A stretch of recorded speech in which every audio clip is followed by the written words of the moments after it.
Os incêndios de 17 de junho de 2017, em Pedrógão Grande, foram de facto uma calamidade nacional. Poderia ter corrido pior? Não poderia ter corrido pior, à exceção de uma única coisa que acabou por ser a cereja no topo do bolo, a reconstrução. Ou seja, nessa data, de facto, a catástrofe foi completa e absoluta.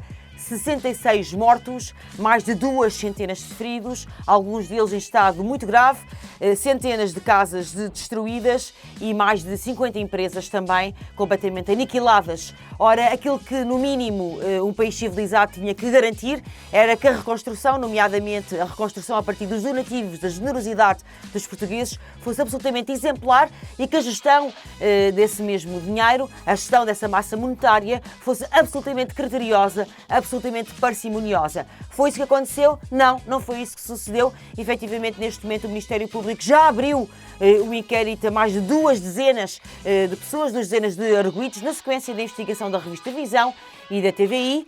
Decorrem também outros processos e a verdade é que o Tribunal de Contas agora aponta também 15 pontos críticos à gestão desse fundo Revita. Vamos ver aqui neste episódio do Voto Nulo o que é que aconteceu. Depois dos incêndios de 2017, gerou-se em Portugal uma onda de solidariedade. De facto, os portugueses conseguem ser muito solidários, muito generosos e conseguiram angriar mais de 4 milhões de euros, ao que se acrescentou 2,5 milhões de euros provenientes da Segurança Social, fazendo uma massa de mais de 7 milhões de euros, portanto bastante dinheiro que tinha que ser de facto gerido com precisão, com bisturi, porque não só se tratava da maior calamidade em Portugal nos últimos anos, uma calamidade de facto com proporções gigantescas e inadmissíveis para um país civilizado europeu do século XXI, como, de facto, tendo desse dinheiro vindo dos bolsos portugueses, muitos deles passando também dificuldades e, portanto, dessa onda de solidariedade da sociedade civil que se galvanizou e mobilizou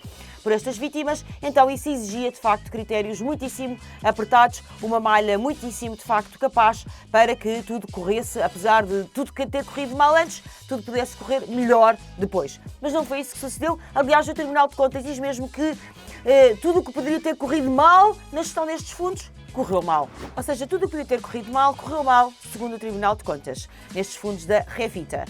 O Tribunal de Contas aponta falhas muito graves e muito profundas naquilo que era o controle da corrupção nestes fundos, a sua capacidade de gestão criteriosa e também os processos de transparência e de responsabilização.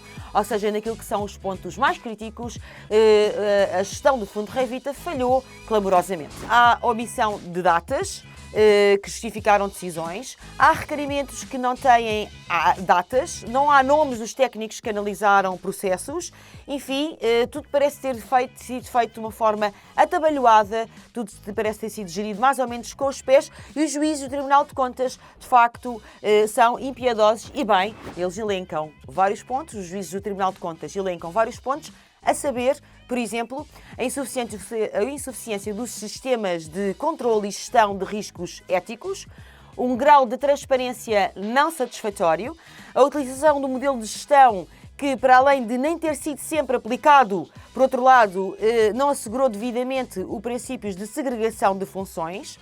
E também é muito crítico o Tribunal de Contas naquilo que respeita à execução do próprio fundo, questionando inclusivamente se o dinheiro foi efetivamente entregue ou não às populações afetadas pelos incêndios, dizendo também que não está certo da eficiência e eficácia. Para o Tribunal de Contas, o Revita definiu regras e procedimentos imprecisos quanto à execução, não assegurou que os apoios tenham sido concedidos apenas aos beneficiários, ou seja, às pessoas que efetivamente cumpriam os critérios para a ajuda, não se obteve evidência do controle sobre a conformidade dos custos com os padrões de referência, há um grau brutal de imprecisão de objetivos, há a constatação de déficit de controle e a possibilidade de desvios relativamente ao critério definido. O Tribunal de Contas aponta também coisas que parecem quase elementares. Afinal, depois de tudo o que correu tão mal em 2017, não era do elementar bom senso que perante tanto dinheiro angriado se tivesse sido altamente exigente na aplicação, na distribuição desse dinheiro? Pelo menos isso devia ter corrido bem? Não, nem isso correu bem. O Tribunal de Contas fala de um diagnóstico de necessidades modificado sem garantias de independência e multidisciplinariedade. Fala do facto da comunidade afetada não ter sido envolvida na gestão e na distribuição destes mesmos fundos, o que é um absurdo, obviamente. Isto é a montante e durante o processo da aplicação destes fundos. Mas depois disto, nós evidentemente o mínimo que poderíamos exigir era a divulgação da lista de beneficiários, ou seja, uma divulgação pública dessa listagem de beneficiários e de apoios que tinham sido concedidos, mas isso não existe. Ou seja, vai completamente contra aquilo que são as melhores práticas e as práticas, as recomendações internacionais de transparência e prestação de contas. De facto, não dá para compreender como é que depois disto tudo continuamos a bater exatamente no fundo e a bater exatamente nos mesmos problemas e nos mesmos erros. Reparem que até as regras básicas de triagem para a reconstrução das casas não foram seguidas. Por exemplo, ter separado o trigo do joio, aquelas que estavam cobertas já à partida por seguros e que eram efetivamente de primeira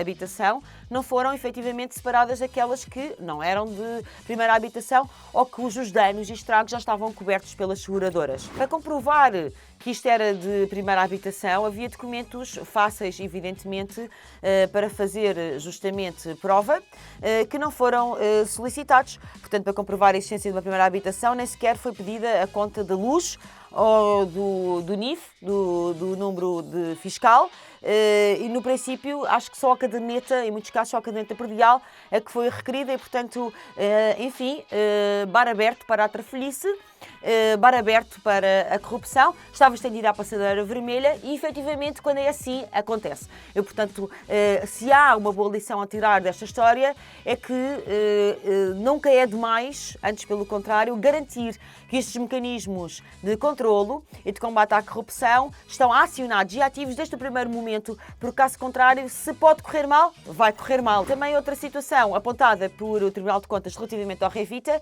é que ele destinava-se à reconstrução das habitações, mas 58% dos gastos do Revita foram destinados à agricultura e aos agricultores, a apoios a agricultores. Muitos deles também não de uma forma transparente, não de uma forma responsável, com controle, com publicitação e com transparência, mas não só foram desviados para a agricultura, enfim, compreende-se que provavelmente a agricultura também precisaria, mas o fundo Revita era para a habitação, portanto foram desviados para a agricultura e não tiveram, mais uma vez, qualquer controle e qualquer capacidade de escrutínio. Um aspecto crítico que a auditoria revela é os donativos em espécie, porque se relativamente aos donativos em numerário, em dinheiro, já existe esta nebulosa, mesmo relativamente a estes donativos em espécie, os municípios apesar de integrarem o fundo, não alocaram a Revita os bens que receberam, portanto, diminuindo ainda mais a capacidade de escrutínio. Por fim, há ainda uma parte do dinheiro que está por aplicar, 1 milhão de euros, e por isso, se calhar, ainda, não chega ao milhão, mas é praticamente 1 milhão, por isso, se calhar, ainda é tarde para fazer este balanço, é tarde para fazer correção, mas se calhar mais vale tarde do que nunca. Queres saber como apoiar este projeto, como apoiar este canal? Segue o link, todas as instruções estão na caixa de descrição. Obrigada!